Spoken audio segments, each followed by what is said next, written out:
Well, hello everybody. Welcome to those here in Reading and those watching on our little broadcast.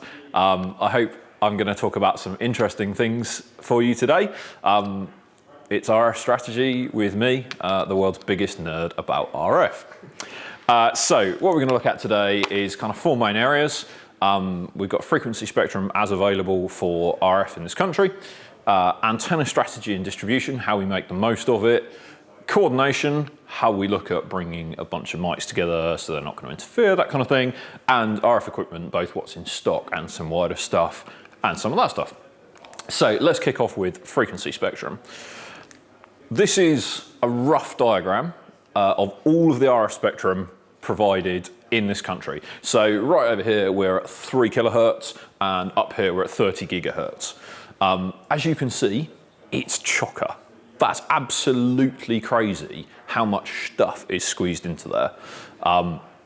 So let's break that down to UHF, or a portion of UHF. Ultra high frequency, this is where we live, okay? These chunks here, these yellow broadcast chunks, that's us. As you can see, there's a bit of sharing going on with mobile, that's 4G basically, aero, radio sat, that kind of thing, astronomy basically, and other stuff around us. So we're congested, but there is a chunk there that's available. So that chunk is what we call PMSE, which is program making and special events. Obviously we're the special events side, program making is TV, film, broadcast, that kind of thing. The spectrum we have is 470 meg through to 865-ish. Channel 70 does run up to there, but since the digital switchover, channel 70 doesn't really exist. So that's a big chunk of spectrum. Let's break that down to what's useful to us. So the first thing is there is a license-free chunk of spectrum. It's 2 megahertz in channel 70. It's 863 to 865. Now, a long good 3-4 years ago now, we had the digital switchover, and this is where TV moved from being all analog to all digital. Things were shuffled around, but pre that, radio mics for us were here, sort of 65 to 70, roughly speaking. And that was great, and it was hunky-dory, and it was fun. It moved. But a small portion of that remained, because a lot of people have legacy kit. If you're a church with 1 radio mic, 2 radio mics, you shouldn't need to get rid of them to replace them with new kit. So the 2 megahertz slice remained. That's unlicensed, which means anyone can use it anywhere, but it does also mean that you're totally prone to interference, nobody's stopping other people being in your spectrum. So the next thing we have is the shared license. This is what you're familiar with. This is what we call channel 38 radio mics. 606 to 614 meg. That we can get probably 12 channels of radio in, depending, but that gives us a rough idea. So this is a shared license. You buy it from now Ofcom, was JFMG, sorry. You pay a fee for 2 years. It's about 80, 90 quid, something like that. And that gets you the ability to use those. Now, the reason it's called a shared license is because that spectrum is shared. So I can buy a license to use my radio mics here. The Skiplex can buy a license and use 38 over there. Nobody is stopping us interfering with each other, but it's cheap. So for a lot of events, this is absolutely fine. There's this little chunk down here, channel 6566. It's not quite all of either. It's 823 meg to 832. Now, this is a initiative Europe-wide to get a chunk of RF that you can use anywhere. Now, the problem with this is that it's been pushed on us by Europe when we weren't quite ready. So there are a number of people still in that spectrum in various places, so it varies geographically. It's not to say it's not useful, sometimes it is, but you can't be absolutely certain that that chunk will be available. But it's there, it's part of your shared license. It's only been added on paper to shared licenses from earlier this year, but it's been available for a bit longer, so anyone with an older shared license can just write to Ofcom and they'll send a new license out with it on. Kind of useful, but as I say, you have to be aware that the spectrum might not be available. So then we move on to coordinated licenses. So this is where you specifically request frequencies from Ofcom for an event or a period. There's this chunk between 31 and 37, which Ofcom calls 6-month notifiable, which means licenses are only set for 6 months, and that's a rolling notice period. Other stuff can change around them. But it's not really a deal. Normally you can buy frequencies in there.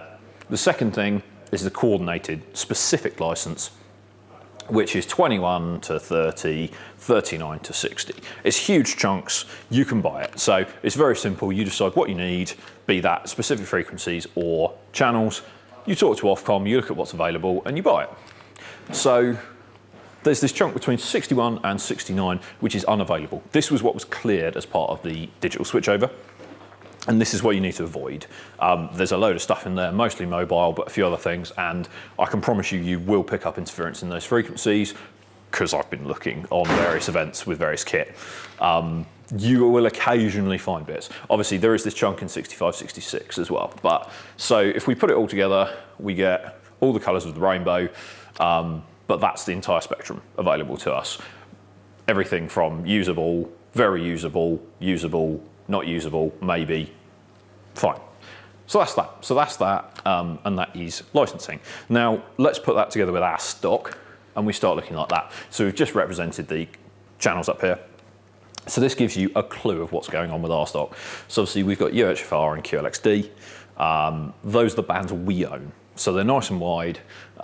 They've got good tuning capability. We've then got the Sennheiser EW300. That's the GB band stuff. So that's what SFL owns. That's the same for ears and mics, exactly the same. The Congo 100 G3 also lives in that spectrum.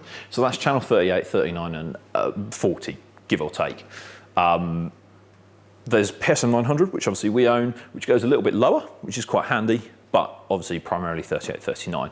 Over here, the single channel Sennheiser kits we own in the little briefcases, they are in channel 70 and you can use those on those. They will also tune down to the 65, 66 option. So let's introduce some other stuff that you might see around. So we've got ULXD is exactly the same as QLXD. J5 UHFR is a thing you might see out and about. That tune's a bit lower, so that's really handy if you've got a lot to fit in. Often see that come in on rock and roll stuff where you need a lot of channels. Sen G3A, and that should actually say B. Occasionally you see B band. So for instance, St Paul's Hammersmith, one of our previous clients, have got B band. So they are out of the way of anything coming into the Apollo across the road. That's site licensed. You've also got 2000 and 5000, which occasionally we see. Obviously that beautiful wide tuning range of 5000 is incredible. 6000 is much the same, and the new Accent Digital is much the same. They've got a really wide range. PSM 100 down the bottom, that's nice and wide as well. Notable mention, Sennheiser G2, that's the same range as E-band, so it's the same range as the single channel kits we've got. You can fit stuff in 65, 66. Okay. That spectrum. Let's talk about antenna strategy and distribution. So the first thing here is antenna choice. So we've got 4 options up there. We've got whips or stubbies, whatever you want to call them, which is just a simple antenna. We've got omnis, which for us are Sennheiser 1031s. We've got paddles, which are more accurately called log periodic dipole arrays. I'll just unpack that very slightly. This is not a thing you will see used in a radio mic environment, but it's a really good example. So it's an array of dipoles spaced logarithmically. So periodic is spacing, log is that. So what that's doing is these back elements are polarizing the front elements. So that's getting you a directional pattern, okay? And the logarithmic is giving you an inverse square law thing. Yeah, happy days. Last band of antenna is helical or circularly polarized. What we've done there is we've taken a dipole and turned it round. Fits it in a smaller space. So we get lots of good directivity from that because of the pattern. So first thing to talk about in antenna selection is ground plane. It's not something we often think about because we've got a receiver, I've got a UHFR here, we stick a whip on the back of it and don't think any more of it. That is getting its ground plane from the metal of the receiver. Whips require ground planes. They're very, very useless without them. So on a panel in a rack, a whip is okay, but I wouldn't put one taped to a mic stand. I've seen people do that before when they've not taken remote antennas, tape a whip to a mic stand. Problem is, because it's got no ground plane, has no reference point, you're actually losing a lot of RF there. Very poor choice. The rest of the antennas are pretty much, they don't care about ground plane because that's what they're designed to do. Polarization is the next key thing to talk about. So much like there's a directivity, there's also a polarization. So whips are circularly polarized in that direction. So a standing up whip is polarized like that. And they're horizontally polarized. So if you think about a transmitter, so I've got a belt pack on, which is here, and the aerial is pointing upwards, okay? So the transmission from my belt pack is currently vertically polarized. So if we had a whip antenna, which is horizontally polarized, we'd be at 90 degrees out. So we're cross-polarizing. Now, if we point that whip antenna up, it's in a vertical, and so we're doing vertical to vertical. Great. This is why the standard Sennheiser arrangement is a whip like that and a belt pack. Omni antennas are horizontally polarized, let me get that right. So they're being polarized in this direction from this face. Okay, they're polarized across the antenna.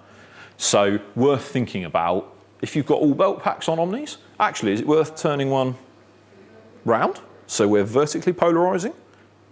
But for instance, if we got all handhelds, our handhelds are flat, aren't they, in a mic clip?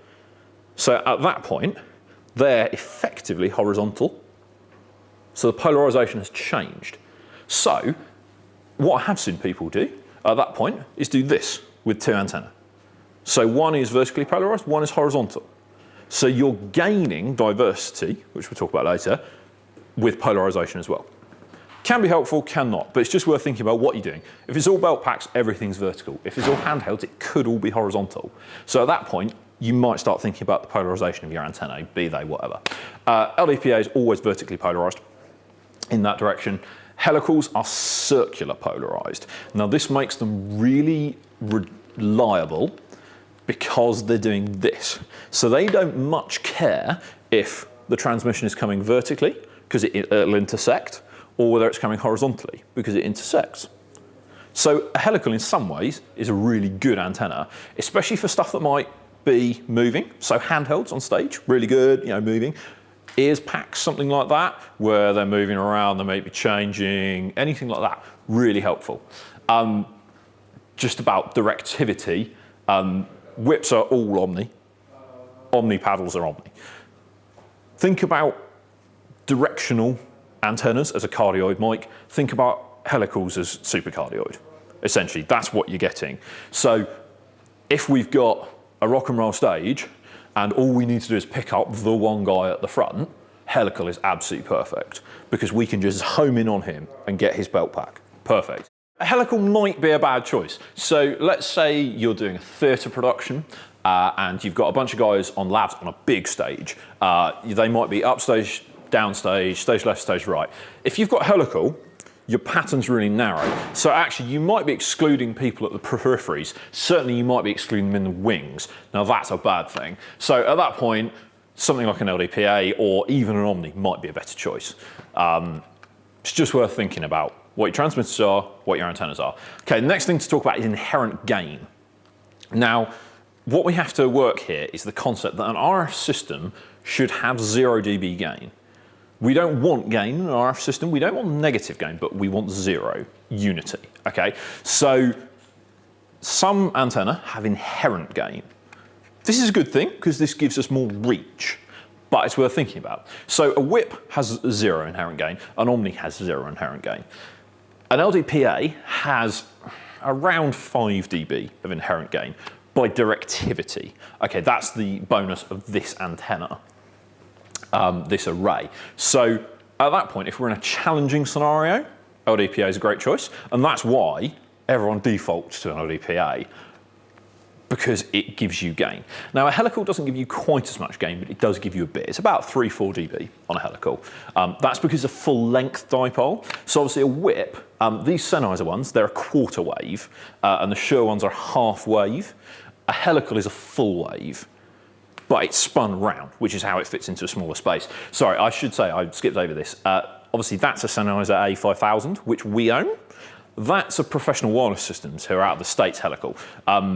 That's the most common one, although there's a company called RF Venue who've just brought out a antenna called an RF Beam, which you'll probably see coming up. But they're the same concept. This one is not quite as long because they've gone in a spiral, whereas these are obviously just straight out. But yeah, inherent gain, worth thinking about, worth being aware of. Last thing to talk about on the same topic of gain is amplification. Now, a whip, an Omni, and most helicals are passive, so therefore there is no amplification. Now, our paddles, certainly the JTS we own, the Sennheiser equivalent, the Shure equivalent, all have an amplifier on. It's this chunk here. Now, everyone thinks, oh great, more gain's good. The problem is more gain is not good. More gain increases our noise floor, much the same as audio. And the problem with doing that is we start taking hits from places. So all those insignificant signals that weren't a problem now become a problem. Also, we might overload the front end of our RF. That's very bad because that leads to rises into mod problems and things like that, which will come on. Now, the purpose of an amplifier on an aerial, in any RF system at all, is to compensate for cable loss. It's not to make the RF bigger, it's not to make the antenna more useful, it's to compensate for cable loss. Now, a good while ago, Sennheiser used to not do this system. They used to do passive paddles only and a separate amplifier. And this was a good thing because you had to know you needed an amplifier and use it. Now they're all on the same device. JTS do it, Shure do it, fine, great. The ones we have 3 and 10 dB settings. Now, I'm not saying don't ever use the 10 dB, but you need to be in a situation where something odd is going on for you to need 10 dB of makeup gain. That's the thing, think of it as makeup gain. 3 dB, fine. In an ideal world, these paddles would also have a 0 dB option, but they don't. So let's say you've got 20 meters of RF cable. 3 dB is not quite your loss, but it's getting there. So that's a good thing. 10 dB is bad, you've got 7 dB of excess gain. But if you're in a weird situation where you've got 100 meters between your transmitter and your aerial because you're in some horrible arena and whatever, great. Also, if you don't have low loss cable, we'll come on to cable later, but it can be helpful. Last thing to talk about is gain at the antenna. Now, if I gave you a challenging source, a singer that isn't very loud, and told you I needed them loud, you wouldn't mic them with a U87 from 2 foot away, would you? You'd mic them with a 58 from an inch away, say, because you're going for gain at the mic. RF's the same. Gain at the antenna is the key. So that's transmission gain at the antenna, not post the antenna. So think about, for instance, if you've got a bunch of guys all wearing belt packs, corporate gig. They're all standing on stage here. Your RF racks are over there. Where do you put the antenna? They're all wearing belt packs, so they're all going to be here, right? The most effective insulator of RF on any gig is the human body, by far. It's an incredible insulator of RF. Passing through body, you know, we can be talking 6+ dB. So we've got a bunch of guys wearing belt packs. So let's put the antenna behind them. Great. But different gig. We've got 4 frontline vocalists on handhelds, nothing else. Do we also then hoof the antenna backstage?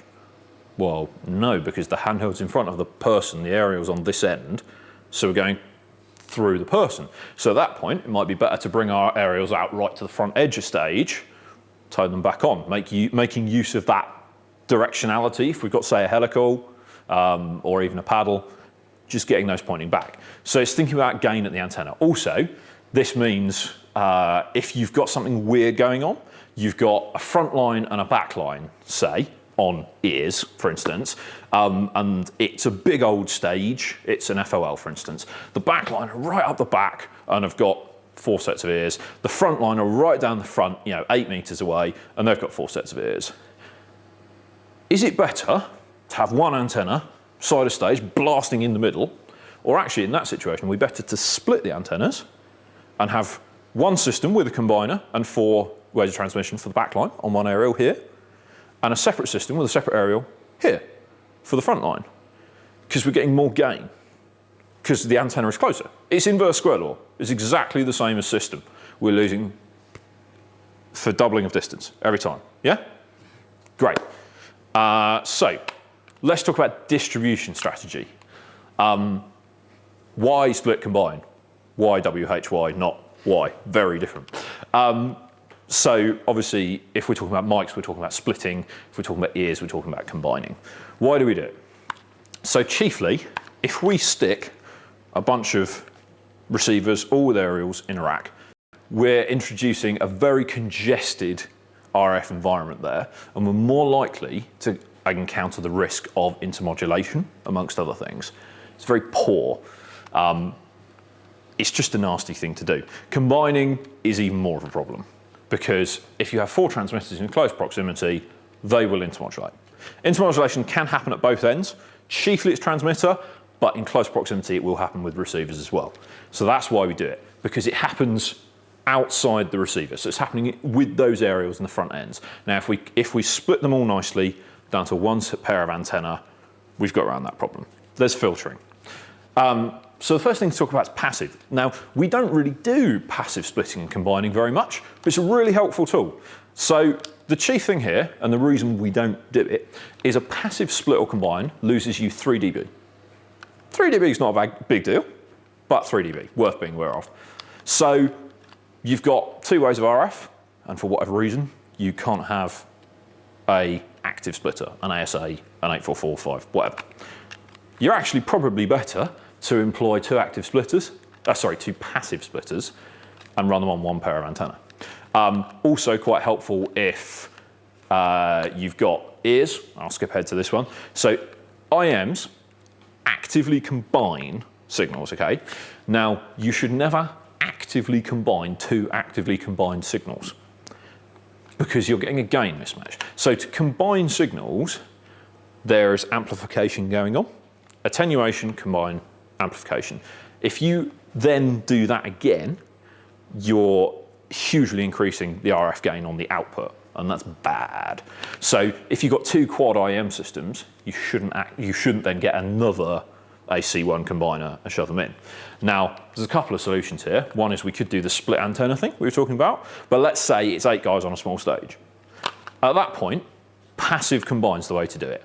Both racks, passive combine, 1 aerial. 3 dB, it's not a big deal. We can cope with that. So active. So I've just kind of alluded to it there. What's going on in active splitting combining is there's attenuation and amplification going on, and there's filtering. What about the cascade port I've written? So a couple of the guys that know me will know this is a bit of a thing. So a lot of Shure kit has a cascade port on the back. A few bits of Sennheiser kit have it. The important thing to know here is that UHFR is slightly different. UHFR is rated for 5 cascades. Now, it's a doable thing and we do it. In my opinion, it's not the best practice option, purely because every time you cascade, you're adding another bit of crappy patch cable in, you're adding another point of failure. Fine. Sennheiser kit is not rated for cascades, not the stuff we own. 2000, 5000, 6000 series is different, but actually, you shouldn't really be cascading Sennheiser kit at all. Now, we do it with quad racks, and that's acceptable, but never more than 2 together. Shure ASAs are rated for 1 cascade. So that's 1 845 into an 844, for instance. Not then another link through. So each cascade, we're losing 3 dB. That's insertion loss. You can't get around that. If you insert a device, you lose 3. Now, there's a bit of amplification that gets around that, but the problem is if you keep doing that, you keep losing. You're degrading your signal. So the way we get around this is the master ASA concept. So this says that if we have, say, 4 quad systems, we employ another ASA, we feed antenna into the ASA, and then we feed 4 outputs from the ASA into the 4 sub-ASAs, if you like. And this goes all the way, so if you had 8 quad systems, you do a master, 2 sub-masters, 4 sub-submasters, and so on and so forth. Now, I appreciate there's an argument that there's a single point of failure there, but all that ASA unit is doing is splitting aerials. It's very reliable.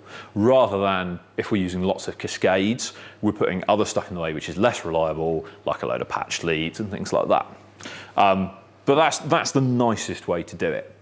I am combining, we talked about. So the next thing is, what about cable? So here we're very lucky in that we're well organised and we own a bunch of nice low loss cable. But just wanted to talk about it a little bit. So every cable has a loss. Every form of coaxial cable has a loss. Well, every form of cable full stop has a loss. And that's why we don't use 1.5 mil mains cable, for instance, because we lose volts. The problem is here we're losing RF gain, which is not good. So RG58 is your kind of bog standard buy it from CPC RF cable. It's the same stuff we use for patch leads. Now, I've seen people use that for antennas. The problem is you're losing quite a bit. Actually, half a dB a meter's bad. So 10 meters of that is a 5 dB loss, nearly 6. So actually, yeah, we've got that antenna thing. We can tweak the amp on an LDPA, but if we're using a helical, an Omni, whatever, it's not an option unless we have external amps, which we don't own. So RG8 is a better form of coax. RG6 is beautiful. We don't own any. Very, very expensive, but RG6 is very, very low loss. We own Euro M67, which is a Shure recommended thing. It's what we call low loss, and that's pretty good, 0.3 per meter. So actually, 10 meters of that cable, 3 dB, on a paddle, absolutely perfect. Whilst we're talking about losses, I just want to talk about split antenna diversity systems. So antenna gain, we talked about, great. One antenna here, one antenna there. That's perfect, but those antennas are also operating in diversity system, which is where the receiver is comparing the two results from the antenna, switching between them. The problem is if we hamper one of those antenna, it will not switch correctly. Because let's say antenna 2 is down 10 dB, it will not switch because antenna 2 will always have a weaker signal. Even if antenna 1 is suffering a problem receiving from the mic, it won't switch, so we've ruined our diversity. Now that sounds, yeah, we're like, well, why would we lose 10 dB? Well, actually, if we've put this aerial next to the rack on a 3 meter bit of low loss, and we've put this aerial on a 20 meter bit of cable, we've got a very significant potential difference there. I mean, significant, but 5 dB, that's enough that the diversity circuit won't work. So if we're going to do that split antenna thing, we need to make the gain the same. Easiest way of doing that is use the same cable. So even if that means you do aerial, 20 meter bit of cable coiled up, receiver, 20 meter cable run out, let's do that. Purely so we keep that diversity circuit working. The whole point of diversity is to get around multipath, which we talk about later. And if we defeat the point of that circuit, we've defeated all the work. We might as well only use one aerial. Great. So, multipath, let's talk about that. So I like to think of this as like direct sound versus reflected sound. So I've got a speaker here and Harvey's sat there. Now there's one path to Harvey's ear, straight away, direct, perfect. But there's also at least a second path where the sound goes off, hits the wall and bounces back to Harvey's ear. Now that's at a different time, okay, if we think about that as a time of arrival. Now we've got the same thing going on with RF. The problem is, the 2 times of arrival, in some places, that will give us a null, or what we would call comb filtering in audio.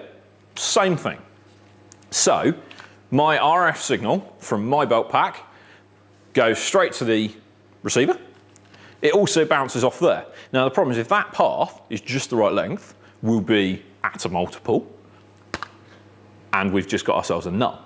So we get around that by having 2 antennae, which are spaced apart, which means those distances are always different. So one antenna will always not be in a null, is the game. That's what we call diversity. That is true diversity. 2 antennae, both receiving signal at the same time, and then the receiver can flip through various topologies to which is more signal, basically. So that's how we avoid it with spaced antennas. So how far should we space our antennas? So what we need to aim for is a minimum of 1/4 of a wavelength, okay? So multipath immunity starts at 1/4 of a wavelength. It improves all the way up to a full wavelength. After a full wavelength, it doesn't get any better. It doesn't get any worse, but it doesn't get any better. So the minimum we ever need to be is 1/4 wavelength. The best we can be is up to a 1/4 wavelength, up to a full wavelength. After that, we don't care.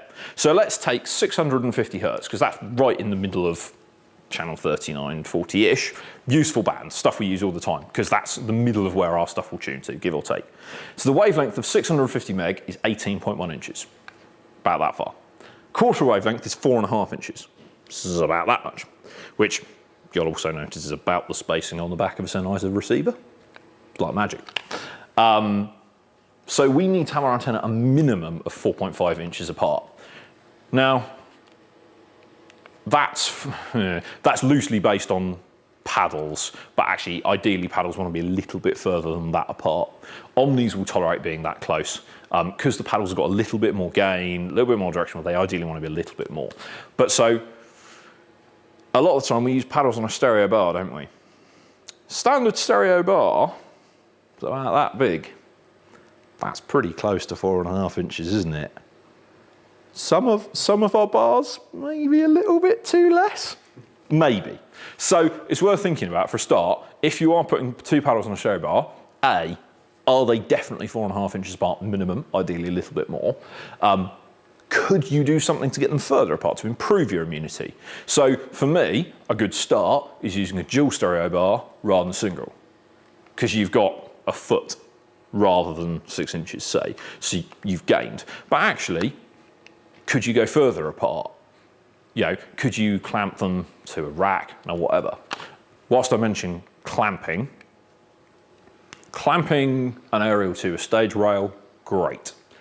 Clamping an aerial to a bit of truss, have we just created a big kind of mess of interfering metal stuff behind the antenna? Yeah, worth thinking about. Clamping it to a set flat, perfect. But yeah, a big ground support truss, that's not ideal, because we've started to create a lot of metal, which is going to have RFI implications. But yeah, so just thinking about where we're putting antennas. So we're looking for multipath immunity, we're looking for gain at the antenna, we're thinking about the polarization of our antenna, and we're thinking about the system in terms of what amplification we're using, what cable we're using, how we're getting it distributed to the receivers. Great. Coordination is the next thing on the list. So by that, we're talking about the planning of radio mics, basically. So why coordinate? Short answer is, if we don't coordinate, we end up with mics on interfering frequencies. And there's a bunch of interference options which we come on to. When's it necessary? When you, in theory, when you have any more than one mic. Practically, if you've got two Sennheiser quad racks, in most cases, group one, bank one.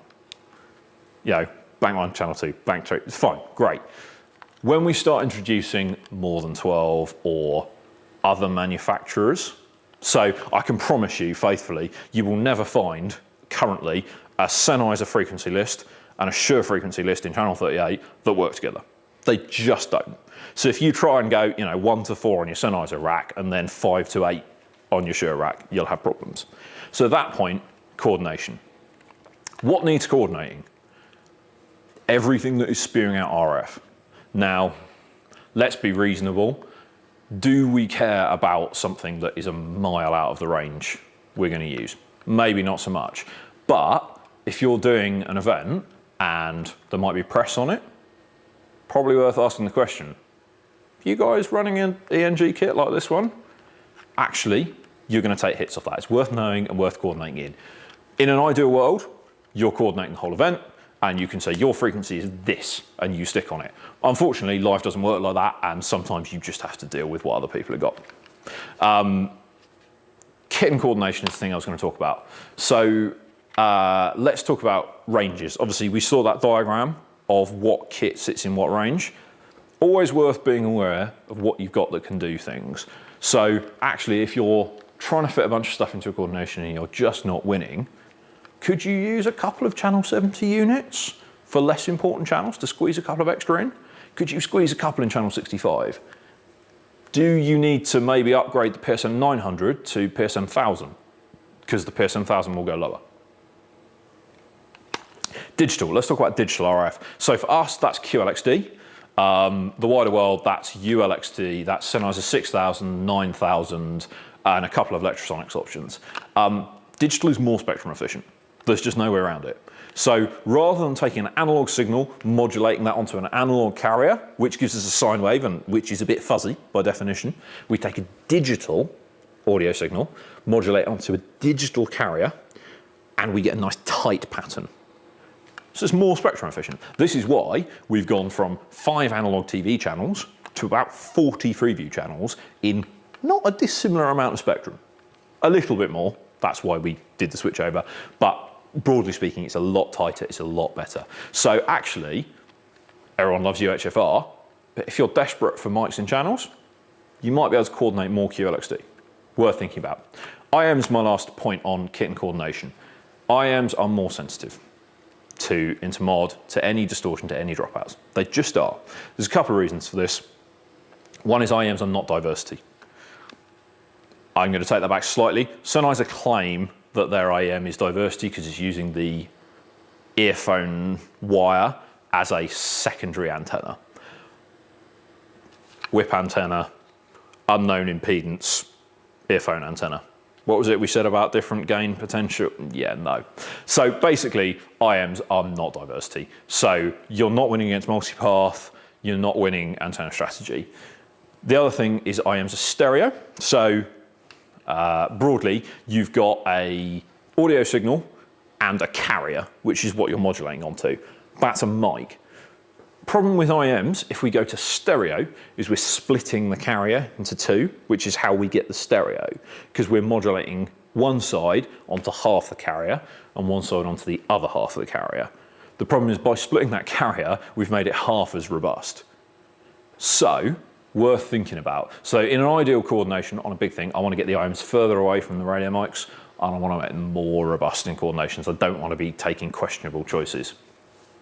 Guard bands is the last thing.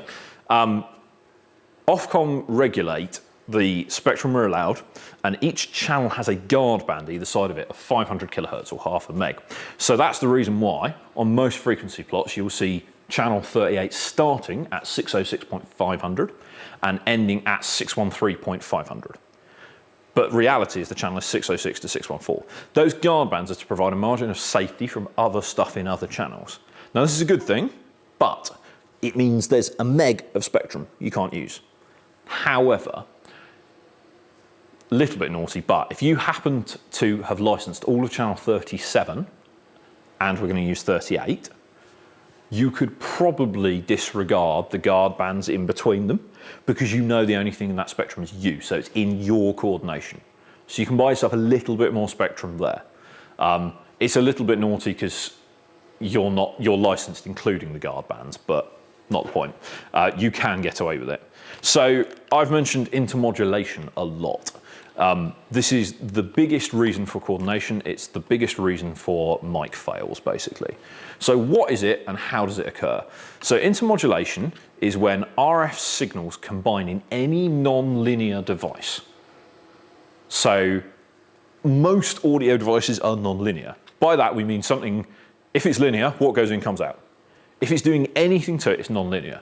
So an amplifier, input stage of a receiver, anything like that, output stage of receiver, output stage of transmitter. They're all non-linear devices. Now, what happens is the good signal and the interfering signal come together and are summed and differenced, basically.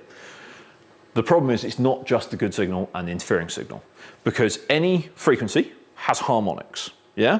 If we hit middle C on a piano, we hear other notes as well, don't we? Sympathetic. They're the series of harmonics. That's what makes music beautiful.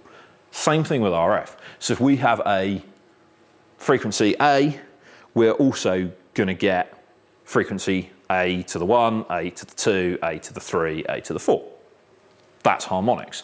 The problem is those harmonics also combine. That gives us intermodulation. So let's look at how we calculate it. I apologise for the amount of maths on this slide.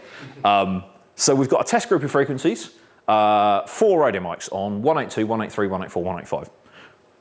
You won't find radio mics on those frequencies in the real world. They're just nice round numbers. Second order intermodulation is really simple. It's the sum of frequency 1 and frequency 2. So we're going to use these two in red. So 184 plus 185 is 369. Fine. The difference is 184 minus 1, which is 1 megahertz. So the two intermodulation products we get, second order, are 369 and 1. We don't care, because they're miles away, aren't they? And our receiver, because it's not cheap and nasty, has got filtering, which keeps stuff outside of the band we're wanting out. Great. So we can ignore second order intermodulation, we don't care. Third order intermodulation is the third order harmonic, so effectively the first harmonic. What we do is we take frequency 1, multiply it by 2 to get the harmonic. We add frequency 2. So in this case, 184 times 2 plus 185 is 553. Miles away. Great. To get the other product, we do the difference. So frequency 1 times 2 minus frequency 2. Oh dear. That's got us 183 meg. We had a mic in 183, didn't we? So now we've produced 183 from something that isn't the mic it's meant to be. So now 183 is going to be struggling between the mic it's meant to have and the interfering signal. The receiver front end isn't discriminating, it doesn't know, so whichever one has more gain is going to open up the receiver. So the problem is, if the mic on 183 is right over there on stage, and the two people on 184 and 185 are stood right next to each other next to your aerials, your 183 receiver is going to open up. But it's not signal, it's just noise. So you're going to get white noise through your channel, which if you haven't got the mute button pressed, pretty unpleasant. So that's why we avoid it. Fifth order IM, same deal. So frequency 1 times 3, frequency 2. The two products here, 737, 369. Again, they're a long way out of band. If for those 4 radio mics, great. Now, if we're talking about bigger coordination where we've got stuff spread across different ranges, we've got ears right down one end, we've got loads of mics, fifth order might become a problem. But generally, if we're desperate to squeeze mics in, we can ignore fifth order. So a brief moment on Wireless Workbench. I like Wireless Workbench. Sennheiser make an equivalent software called SIFM, which is what Tim here uses.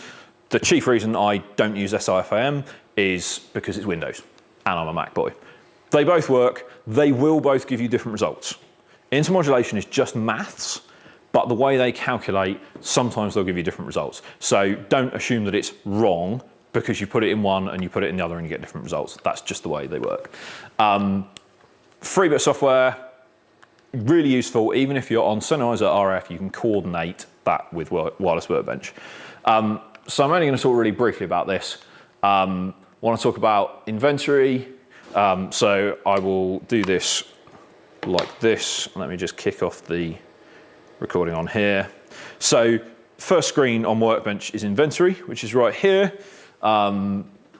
We put our systems in here. You'll see we've got mics, we've got in-ear monitors, and we've got other stuff that you're less likely to use, like spectrum managers, intercom, that sort of thing. Quite simply, I've got 2 devices here which come on the network. If you put Shure devices on the network, they'll come up down here and they'll go straight in. But if we're coordinating, we probably haven't got the devices on the network. So we simply go add new device, we see this prompt here, and we can pick some stuff. So we can put some channels of Sennheiser 5000 in, let's say, which is that, great. We've got a channel of Sennheiser 5000, which of course, one receiver has 2 channels because they're duals like the UHF-R, they're there, fine. One thing to note here that you'll find with Workbench, Workbench does not have a preset for Sennheiser G3 GB. It's because it's an American program and they haven't quite cottoned on yet. So you'll struggle to coordinate our Sennheiser RF. It's very easy to create a preset.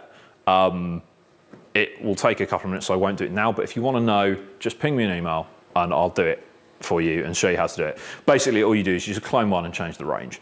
But you'll see in here, I've got a separate set of devices in here, which are 300 G3 GB, 100 G3 GB. It's really simple, but great. So the second thing to talk about is the coordination workspace, which is this screen here. This is where we do the majority of work in Workbench. So obviously the key things to mention here are this screen down here, where you can bring frequencies in from your inventory, like that, and they appear in our coordination workspace. Now you'll see these UHF-R, because they're on the network, they've got frequencies. We will recalculate those as part of this process. If we didn't want to recalculate those, there's this little lock button down here. We can click the lock buttons, and that means those won't be recalculated. This is really handy if, for some reason, that has to be on that channel. it belongs to another production company, it's being used elsewhere on site, whatever. We can lock that. So you'll see some other things in this. Over here, we can do select frequencies from inventory, which is stuff we've already put in. We can also do request additional frequencies. This is really helpful if we've got some stuff on site. So we've turned up and there's a broadcast crew and they've got 4 ways of Audio Technica, radio mics, whatever, some broadcasty rubbish. We know they're going to interfere, so we need to get them out. So we can simply we can put in some Audio Technica stuff, whatever. And we can do that like that. And that's fine. And that will add them in and that will calculate the frequency. If we don't have a choice where they're going to be, we go into Spectrum and we can do exclusions. And in this, we can do a single frequency, which let's say is 636 meg. Great.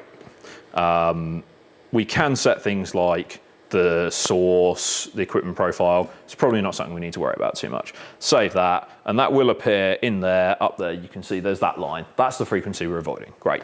So 2 things to talk about, inclusions and exclusions.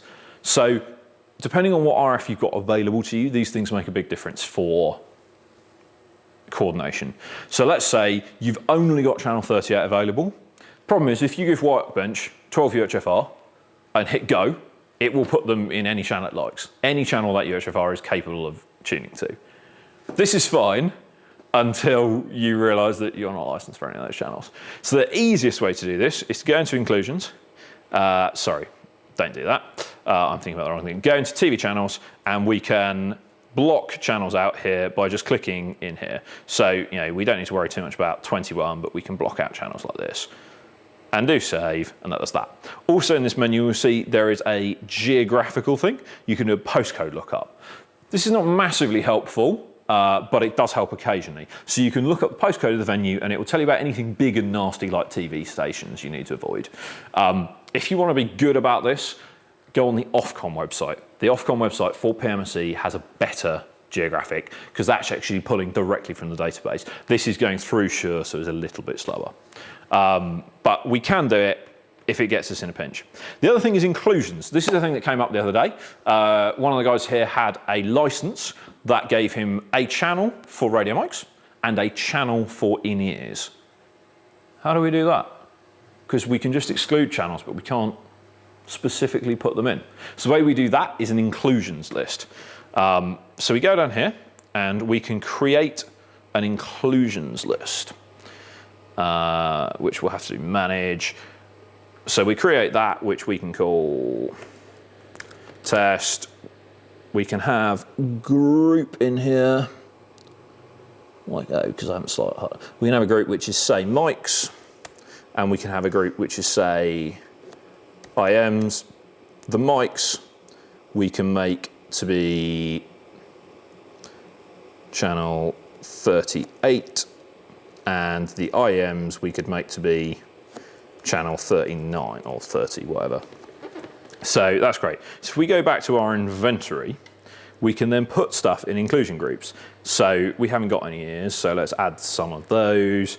We're just going to have some G3 IMs in G. Fine, that won't work, but whatever. So here we go, inclusion group. We can put those in mics, and we can put that in IMs, and that way it will coordinate. Really helpful feature if you need to put stuff in certain frequencies. Equally, if you've got something where multiple people on site have bought Spectrum, but you're trying to coordinate it all. So a gig we had the other day, we had 3839, the BBC had 4041. Ideally, you still want to coordinate everything because just being in different channels will not help you because frequencies do not discriminate. Intermods will still run across all of those TV channels. So at that point, inclusion group, BBC inclusion group, SFL inclusion group. Easy, great. So we talked about scan data. The other thing I was going to mention is locking pre-existing frequencies, which we did. Cracking. Sorry, scans, the only thing we didn't talk about. So up here in Workbench, we have recent scans. We can grab that. We can pick a device on the network, which is UHFR, and we hit start and this will give us a scan. Now, scans are not massively useful, but they help occasionally. If you're on site and you've got to find some frequencies and you don't know what else is around, you can do a scan. Now, we shouldn't see anything on our scan with any luck, because there's nothing in the building turned on, as far as I'm aware, other than this pack. And let's, just for funsies, find out what this is tuned to. 606 500. Great. So, what we've got going on there is quite a lot of noise. This is an interesting experiment, actually. So, the one frequency we can see good and hard is this one here. So that's my mic. It's not the cleanest carrier in the world, but it's not bad. Interestingly, Workbench is reporting that as 606 125. She's a little bit out, but that's okay. I'm very close to it. We're probably getting a bit of fuzz on that. We've got a bunch of other stuff. Now, if we look at this, my mic is coming in about neg 50 RF here. Most of this noise is down at about neg 80. So we wouldn't worry too much about that. In an ideal world, we'd still coordinate around it, because actually, all of this is channel 38. We've got loads of it. We could do it. But it's worth being aware, if we're tuning a bit wider, that sort of thing, where this noise is. So I wouldn't be too worried about these little things. They're very small. That looks a bit like an actual transmission. That would be worth avoiding. That's very messy. That's a very spluttery transmission. That is a thing we'd want to avoid a lot, because that's probably got significant distortion on it, as in RF distortion, which either means it's a very nasty IM product or it's something very powerful a long way away. At 655 might even be TV or 4G, quite possibly 4G actually. All these little things here are products, probably Intermod products. But so, can be helpful. It doesn't tell you what stuff is. So I can guess based on what they look like from experience, but it doesn't tell you what they are. So you can't go, oh yeah, that one over there is the BBC. It's not that helpful. But if you're stuck and you've got to fit frequencies in, it's a way of doing it. So the other thing I want to talk about is wargaming. Wargaming sounds really excessive, doesn't it? But it's a really helpful thing. So wargaming is a way of ensuring your transmitters and receivers are clean. Really simple. You turn all your transmitters on with all your receivers on.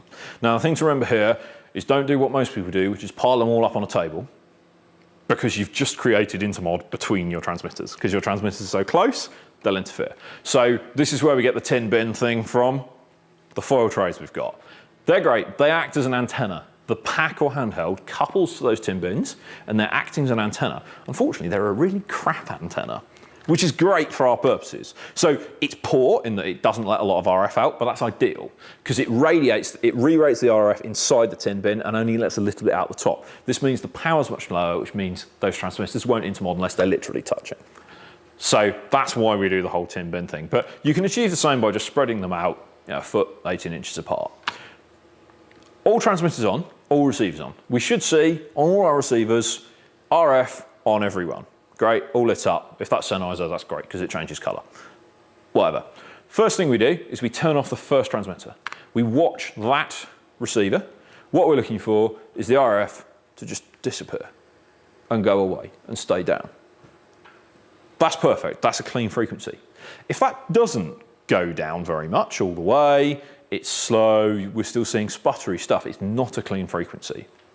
Even if we've coordinated it, even if we've been good, our antenna strategy, it's not a clean frequency. So at that point, we want to switch that to something else. So we need to coordinate another frequency in, pick another channel, whatever. Then we turn that one back on, and we turn transmitter 2 off, looking for the same thing. Now, if transmitter 2 is not clean, we need to move it, and we need to go back to transmitter 1. Every time you move a frequency, you go back to transmitter 1. Because you've changed, so everything could change. Keep going through until you've done all of them. You've turned everything off, you've seen them go away cleanly, you turn them back on, they come back cleanly. That way you know you've got clean. If you've got receivers with headphone jacks on at the time, it's a great chance to listen to them. It's time consuming, I get it, but it's really, really helpful. It means you know your RF is clean. It's something you can do quietly in the corner by yourself. It's really helpful. So that's wargaming. Obviously, if you've got 4 mics, it doesn't take very long. If you've got 40, a bit longer. Still a worthwhile exercise.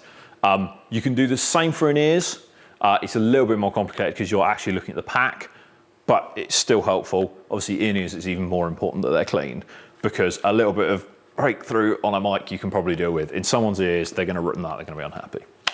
So let's talk about equipment. This may be really obvious to some people and it may not be to others, but I just really wanted to recap this because I think it's important. So the three key things I think are available on a radio mic system are pilot tone, squelch, and sensitivity. And my questions there are, what are they? What do they do? Where should I set them? Does it matter? Now, I think this is one of these things where we've all kind of scrolled through and seen stuff and we're not 100% sure what they are sometimes, and so we just go, it seems to work, I'll leave it there. They're actually really important. So the first thing to talk about is pilot tone. Pilot tones are chiefly on Sennheiser systems, but there are some unsure. What we're doing with a pilot tone is we are embedding a very high frequency tone on top of the audio and sending it to our receiver. The receiver is listening for that very high frequency tone. It's like 17 kilohertz, it's very high, it's not useful signal. That special tone is telling the receiver that that's good signal and not just noise. That opens up the receiver. Great. So we want it on, or do we? We do want it on in most scenarios, unless we're struggling or we do something weird and we have to mismatch a transmitter and a receiver. It's not ideal, but if we ever have to do it, so we use a G2 transmitter, actually G2 does do pilot tone, but a G1 transmitter with a G3 receiver. They're in the same frequency range, they should work. G1 doesn't do pilot tone. So at that point, pilot tone off in the receiver. That's why. You could potentially do it with a Shure handheld, but it's starting to get a little bit messy. But yes, it's a thing. If you have to do it, that's where it is. And obviously that will cut that signal out and you'll never see that. But in general, pilot tone on is a really helpful thing because it gets you over noise. Squelch, let's talk about squelch. So do we have a concept of what squelch is doing? Squelch is essentially a noise gate, but RF, not audio. So I've got a nice picture here, which is this one. So if this is our carrier, this is good stuff, signal, there's a bunch of background noise, which we saw in our workbench scan, all that stuff. So over here, my mic is neg 50. This noisy stuff is about neg 70. So what we want to do is we want to gate that signal out. And that's what squelch is doing there. So this squelch threshold is absolutely perfect because it's gating the nasty stuff out and it's keeping my signal good. And as long as my signal stays above that squelch line, I'm winning. If we set our squelch level to maximum, because maximum is best, that's up here. Problem is, we've just squelched out the useful signal as well. If we set it to low, that might be down here. And whilst all of my signal is going to get through every time, we might get background noise. So it's worth thinking about, if you're not sure, where's the best place to set it? So I would say, if you're on a rock and roll gig, lower, because a little bit of breakthrough of some noise is not a big deal. If the receiver squelches out the mic and you lose the mic for a second or two, which tends to happen, that's bad at a rock and roll gig. That's very bad. But at a corporate gig, is it better to lose the mic slightly than it is to have a burst of RF through the system?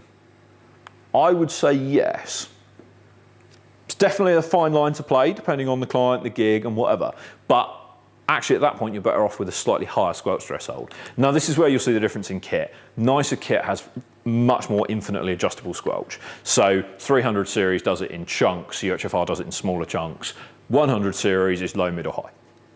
That's it. So in an ideal world, in general, if your receivers are all on a good splitting system with the same antenna and everything, they should all need the same squelch level because they should be exactly the same potential to the noise. So the bonus is once you've dialed it in right once, you should just be able to copy and paste. So the last thing to talk about was sensitivity.